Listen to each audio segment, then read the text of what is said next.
BNP মহাসচিব মির্জা ফখরুল ইসলাম আলমগীরকে নিয়ে আমার অন্য একটা ভিডিওতেও আলোচনা করেছিলাম। এটা বলে রাখা দরকার যে মির্জা ফখরুল আমার খুবই পছন্দের একজন রাজনীতিবিদ। বাংলাদেশের রাজনীতিতে যাদের নিয়ে খুব কম বিতর্ক এবং যাদের বিরুদ্ধে সে অর্থে কখনো কোনো দুর্নীতির অভিযোগ ওঠেনি, মির্জা ফখরুল ইসলাম আলমগীর তাদের একজন, এবং তার একটা দীর্ঘ ক্যারিয়ার রয়েছে। তিনি ছাত্র জীবনে ছাত্র ইউনিয়নের খুবই গুরুত্বপূর্ণ একজন নেতা ছিলেন। তার পিতা মুসলিম লীগের একজন খ্যাতিমান রাজনীতিবিদ ছিলেন। তারপর আমরা যেটা দেখি যে তিনি সরকারি চাকরিতে যোগ দেন, কিন্তু সেখান থেকে এক পর্যায়ে আবার রাজনীতিতে ফিরে আসেন এবং বিএনপি রাজনীতিতে যোগ দেন, এবং তার রাজনীতিটা শুরু হয়েছিল একদম তৃণমূল পর্যায় থেকে। সেই মির্জা ফখরুল ইসলাম আলমগীর গত 16-17 বছর ধরে বিএনপির আসলে অন্যতম প্রধান নেতায় পরিণত হন, এবং বেগম খালেদা জিয়ার কারাভোগ, অসুস্থতা এবং তারেক রহমানের অনুপস্থিতির কারণে তিনি আসলে মূলত বিএনপির প্রধান নেতাতে পরিণত হন এবং বিএনপির মাঠে ঘাটে রাজনীতিতে নেতৃত্ব দেন। এ সময় আমরা যেটা দেখি যে তাকে বারবার কারাভোগ করতে হয় এবং অনেক মামলা মোকদ্দমা মোকাবেলা করতে হয়েছে।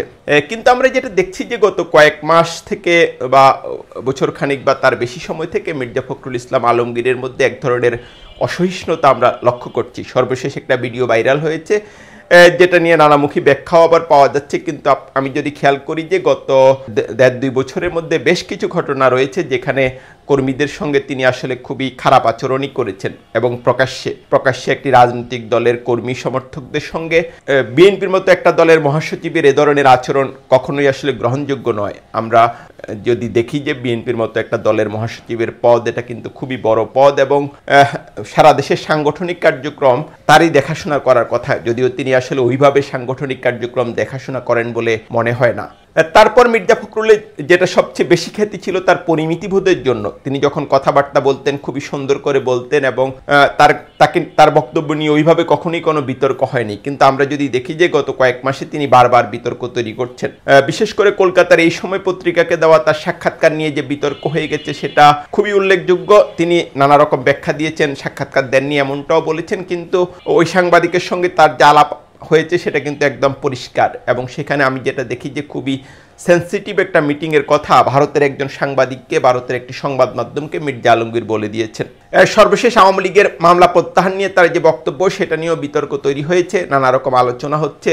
সেখানেও তিনি নিজের মতো করে একটা ব্যাখ্যা দিয়েছেন, কিন্তু আমি নিজের কানে তার ভিডিওতে স্পষ্ট শুনি তিনি বলছেন যে আওয়ামী লীগের বিরুদ্ধে মামলা প্রত্যাহার করা হবে, এমনকি তিনি হয়রানিমূলক শব্দটাও ব্যবহার করছেন না। এটা তাফসীর থাকতে পারে নানা রকম, কিন্তু মির্জা আলমগীরের মতো একজন রাজনীতিবিদের কাছ থেকে এ ধরনের বক্তব্য আশা করা যায় না। এখন যেটা দেখা যাচ্ছে যে আসলে মির্জা ফখরুল ইসলাম আলমগীরের বয়স হয়েছে, খুব সম্ভবত নানা রকম এই বয়সজনিত নানা রকম সমস্যার কারণে তিনি অসহিষ্ণু হয়ে উঠছেন, এবং বিএনপির মতো একটি রাজনৈতিক দলের সাংগঠনিক নেতৃত্ব তিনি দিতে সক্ষম কিনা সে প্রশ্নও উঠছে, এবং হয়তোবা বিএনপি মহাসচিব পদেও অদূরে কোনো পরিবর্তন হয় কিনা সেটাও একটা প্রশ্ন। সালাউদ্দিন আহমেদের নামও নানাভাবে আলোচনায় আসছে। তবে আমি যেটা বললাম যে মির্জা ফখরুল ইসলাম আলমগীর খুবই বিতর্কমুক্ত একজন রাজনীতিবিদ। বাংলাদেশের রাজনীতিতে তার মতো মানুষের প্রয়োজন রয়েছে, কিন্তু আবার রাজনীতিবিদদের একটা অবসরের সময়ও থাকা উচিত। মির্জা আলমগীর অবশ্য বলেছেন এটাই তার জীবনের শেষ নির্বাচন। এখন এই নির্বাচনের পরে কিংবা আগামী 5 বছর এমপি থাকার পরে তিনি অবসর নেন কিনা সেটা একটা প্রশ্ন।